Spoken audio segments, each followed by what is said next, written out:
The News 4 Rundown starts now. Welcome in, everybody. I'm Jim Hadley. Here's a look at some of the stories we're following for you tonight. Faith played a big part in many celebrations for America's 250th this month, and it drew praise and criticism.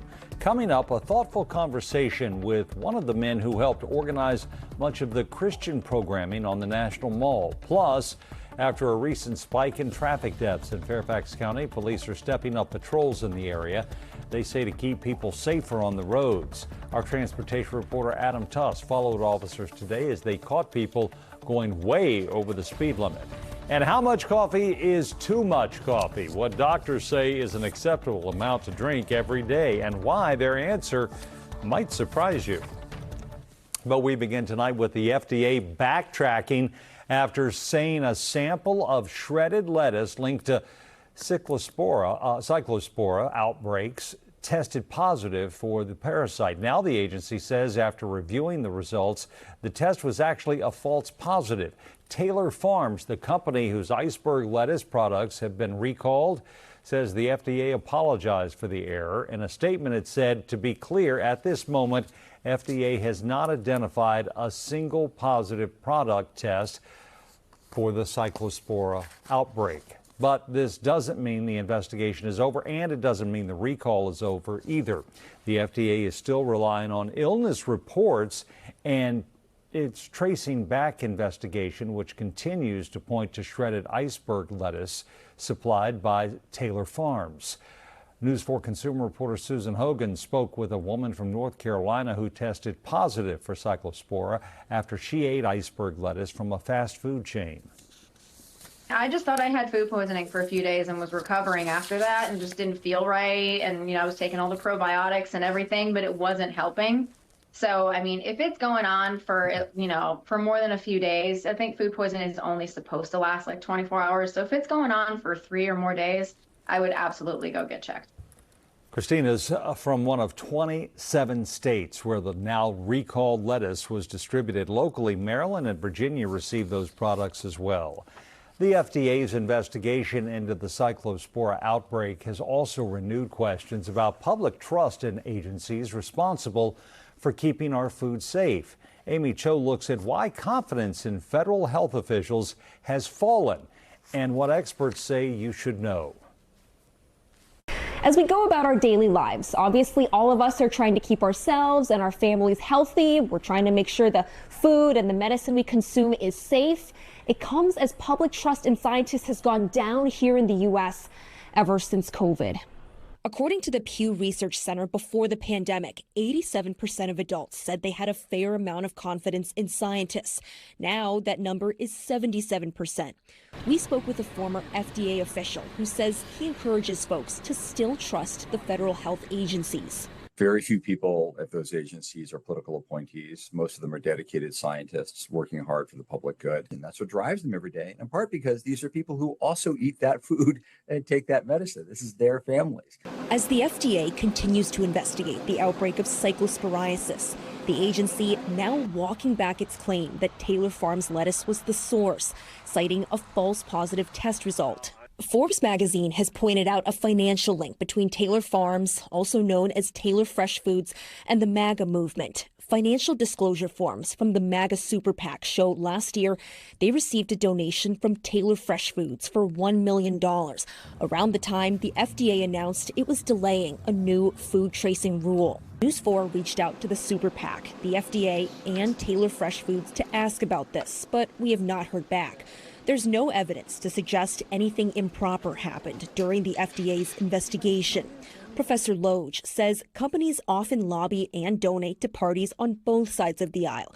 But he points out during his time working in the government, avoiding even the appearance of impropriety was a top priority. I wasn't allowed to make a single stock trade without the approval of the general counsel's office, without the approval of the Office of Ethics, because they didn't want it to even be seen as if somebody in a senior position was getting special favors or were doing anything for money. The FDA says it is still investigating Taylor Farms, and the company is still doing a voluntary recall of the lettuce as consumers around the country try to avoid the cyclosporiasis outbreak. Amy Cho, News 4. The FDA's response comes as several key leadership positions remain unfilled. If you look at the agency's senior leadership team, there are supposed to be 20 top positions. Right now, 8 are filled on an acting basis, including the agency's top position. Two other positions are vacant, including the second in command and the commissioner responsible for minority health. There's still a lot we don't know about this outbreak, and we're working for you around the clock to find as many answers as we can. When we're off air, you can always find our reporting online and in the NBC Washington app. Here's what else we're working on for you tonight. Former Olympian David Hearn will stand trial in September. He's accused of damaging the Lincoln Memorial reflecting pool. His attorneys say he only touched a section of the pool's lining that was already coming loose. They say the case should be dismissed because the government started repairs before the defense had a chance to examine key evidence. The judge denied their request for now. The man accused of touching women's hair on metro trains and then posting videos of the assaults online is set to go to trial on Wednesday. Brian Bettenker is facing multiple charges in D.C. and Virginia.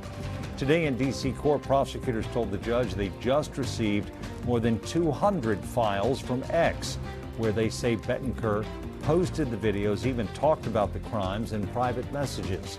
The defense may ask the court for a delay. A Virginia father accused of killing his 3-month-old baby girl is now facing more serious charges. Misael Lopez Gomez was originally charged with second-degree murder, but today the Fairfax County Commonwealth's attorney announced a grand jury indicted Lopez Gomez on upgraded charges of aggravated murder. The medical examiner determined the 3-month-old died from blunt force trauma. A trial is expected to begin later this week. And an Alexandria man is facing nearly 200 charges, including nearly 36 new counts tonight. Fairfax County Police tell us he's accused of taking wallets, credit cards, and more from parked cars near local gyms. Police say he's a repeat offender and is now in custody. Police say it's a good reminder to take your valuables with you, lock your vehicle, plan ahead if you have to leave an item. Lastly, make sure you're getting text alerts for when your card is swiped. Fairfax County Police are telling News 4 they are increasingly concerned about a spike in traffic deaths in the county. We're talking about everything from pedestrians to motorcyclists and car crashes.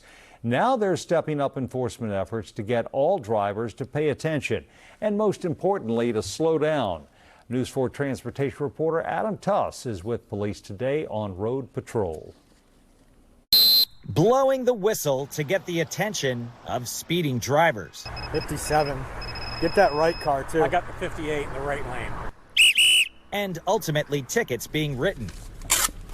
You got to slow down. We have a lot of people walking through here. Yeah. Just got to be careful. Okay. This isn't a push for revenue 48 and he slowed down to 44. or to meet a ticket quota. I wrote you a ticket, but I also cut you a break. Police say this is all about safety. Officer Earl Culbertson is a master police officer with Fairfax County Police. You have so many more distractions now than we had growing up. You have the cell phones, the traffic, the amount of traffic. Everybody's in a hurry in Northern Virginia. And all of that is leading to more danger on the roads. Take a look at the number of traffic fatalities in Fairfax County increasing. In 2025, 8 vehicle fatalities and 3 pedestrian fatalities at this point, a total of 11. But so far this year, in 2026, 15 vehicle and 11 pedestrian fatalities for a total of 26.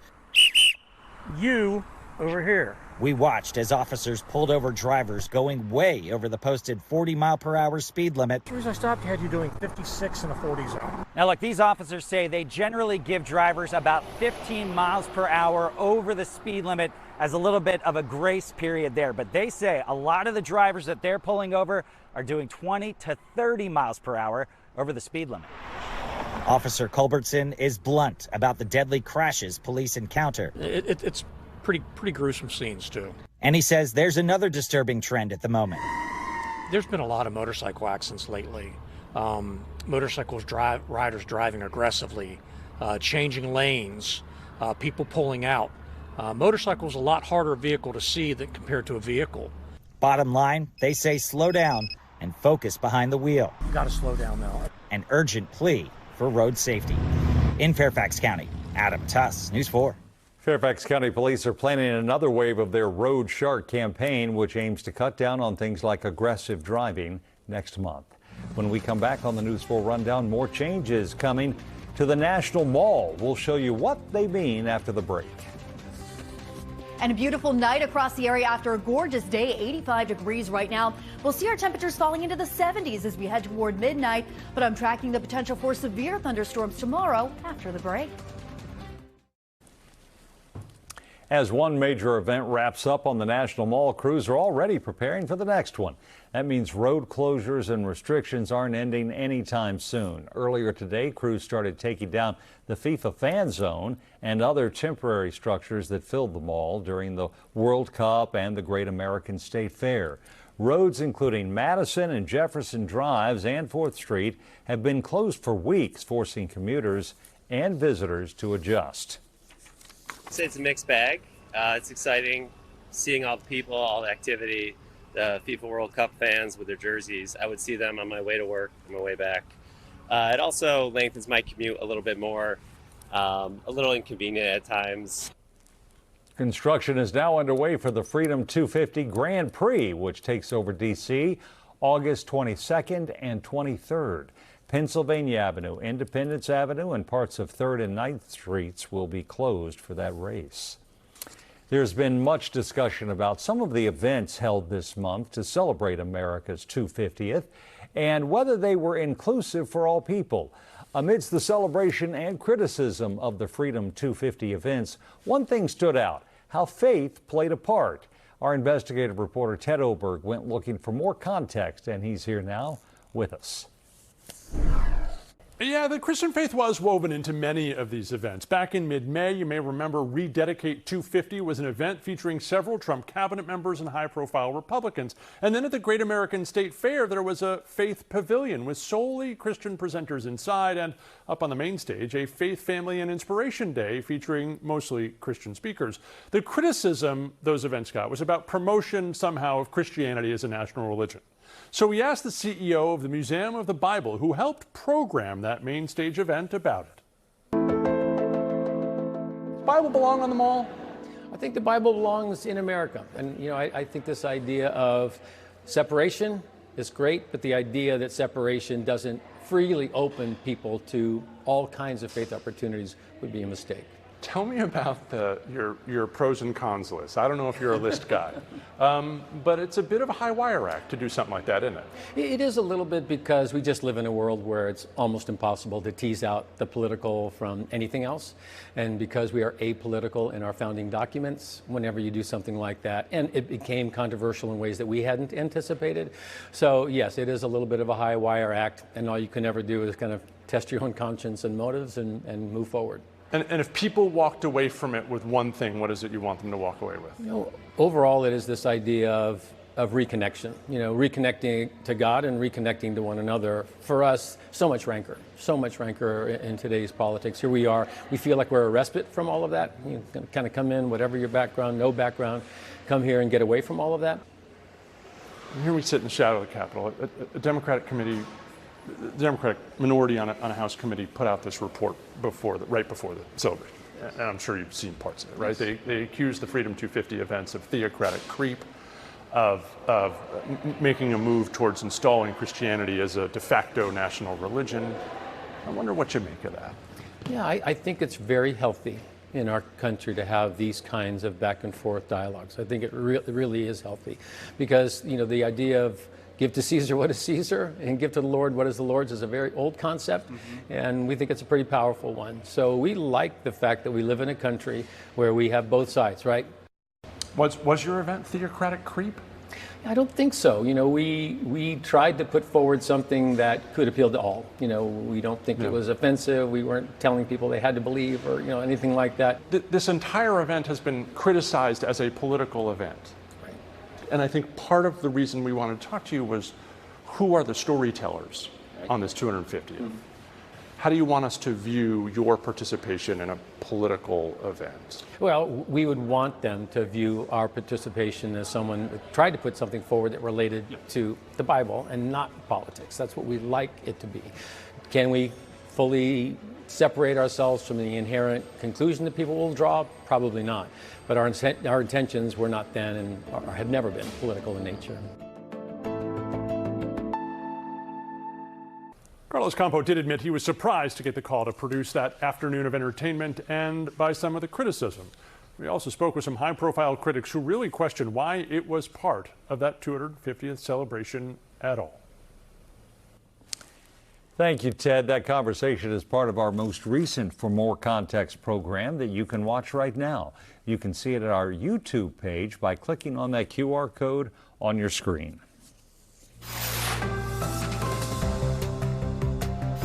After our nice Monday, we've got some storms on the way for tomorrow, right? Yeah, tomorrow will likely be a weather alert day during the afternoon and evening hours. My biggest concern, Jim, is going to be strong, damaging straight line winds. Also some heavy rain, though, that could lead to some isolated flooding issues. So looking at your weather headlines tonight, we're dry for the rest of these evening hours, but a shower is possible after midnight as the clouds move in. Plenty of clouds to start your day tomorrow, maybe an isolated morning shower, but it's really as we get into the later afternoon and evening hours when storms and downpours will impact the area. By Wednesday, an afternoon thunderstorm is possible, but the most active weather day really out of the next 10 days does look to be tomorrow on your Tuesday, so you want to remain weather ready. Temperatures right now in the low to mid 80s, 83 in Upper Marlboro, 82 in Laurel, out at Dulles, 85 in McLean. Fast forward to midnight tonight, there's that small isolated shower chance, and tomorrow morning as well. There we are at 8 a.m. Notice some isolated showers back into parts of northern Virginia, the panhandle of West Virginia, far western Maryland. Most of us, though, just starting off with plenty of clouds. As some sunshine develops around the midday hours, that helps to fuel some late day showers and thunderstorms. Here we are, 3 o'clock, some widely scattered thunderstorms out there. But notice getting into the later evening hours, 7, 8 o'clock, this nasty area of rain that moves through the metro area. That's where we'll really pull our severe weather threat from. And then maybe a thunderstorm around Wednesday during the afternoon hours as the actual cold front moves through the area. But as that happens, we get beautiful weather by Wednesday evening. 6, 7 o'clock on your Wednesday is looking phenomenal. But again, tomorrow our focus is going to be on strong, gusty, damaging winds between the time frame of about 3 to 9 o'clock in the evening. Otherwise, it's hot and humid with the high of 89. So the weather having a moderate, maybe even high impact on your day tomorrow. As we look to Wednesday, a high temperature of 86. Chance of thunderstorms tomorrow, pretty high at about 80%. That chance drops to 40% on Wednesday. And then it is nice, not just nice, but spectacular Thursday, Friday, Saturday, and Sunday with low humidity, highs in the low to mid 80s. And then our next chance of storms arrives next Monday. Thanks, Amelia. So how much coffee is too much? The American Heart Association put our new guidance out today. They say 5 8-ounce cups of coffee per day is safe for most adults. That's 400 milligrams of caffeine. They also found coffee consumption could actually be linked to lower risks of stroke, diabetes, and heart failure. News 4 spoke with the director of the MedStar Women's Heart Health Program to get some answers on the new reporting. I guess a lot of us are wondering, how does this actually differ from guidance most of us have probably heard from our doctors in the past, which is to limit our intake of stimulants like caffeine? Is this really a big shift? Well, I'd say yes, if that's the for most of us, actually, the data's been out there. I think the AHA just made a statement to strongly recommend that we don't make those recommendations to our patients, that they have to limit caffeine intake, or coffee intake rather. And as you mentioned, the upper bar is quite high. 5 cups is quite a lot of coffee. I'm not sure I know that many people who take in that much coffee. A day? I might be close to that, but you know. I mean, the pour at home is a little different. So I was just doing a quick little Google there. If you go to Starbucks, it's like 2 tall coffees. They're almost 2 sizes of the talls. But the American Heart Association has made a distinction between black coffee and other high caffeine options like energy drinks. That was actually my first question here. Talk about a little bit of the difference here, doctor. Yep. So coffee, you know, is a natural substance and it contains a caffeine. And actually, a lot of the studies that were done on caffeine, most of the people, when they're talking about caffeine, it's usually coffee. But coffee has other active substances within it that are thought to be anti-inflammatory, antioxidant, that may be actually providing a lot of the benefit that we're seeing. So it's really hard to tease out how much is caffeine versus how much is the other things in coffee. Energy drinks, though, are high caffeine, and they actually put in other stimulants within energy drinks. So they're not the same at all, and they should not be interpreted as such. Dr. Sri Chaiparsia, what about the link we heard there to potentially lower the risk for stroke, diabetes, and things like heart failure? Just because there is a link, I know doesn't necessarily mean that one thing causes the other, but why could there be this association here? Again, these, as I mentioned, the antioxidant, anti-inflammatory properties that we know heart disease is associated with, and things like diabetes, hypertension can be associated. We've been focused on a lot of the stimulant effects, but there are also all of these counteracting effects within, again, as I mentioned, coffee itself, that may be playing a role here. We still need a lot of data to kind of sort and separate out these differences between caffeine, pure caffeine, and all the other things that are in coffee. Finally, doctor, for the coffee lovers out there, what would you say if you had a patient who was honest and they said, yeah, I am pouring 5 cups of coffee on a daily basis? What would you say to them? I would say that it's actually probably okay and actually might be even beneficial for your heart. But I wouldn't tell non-coffee drinkers to go out there and start drinking coffee. Okay. Fair. Yeah. You made me feel a little bit better about my high coffee intake now. Thank you so much.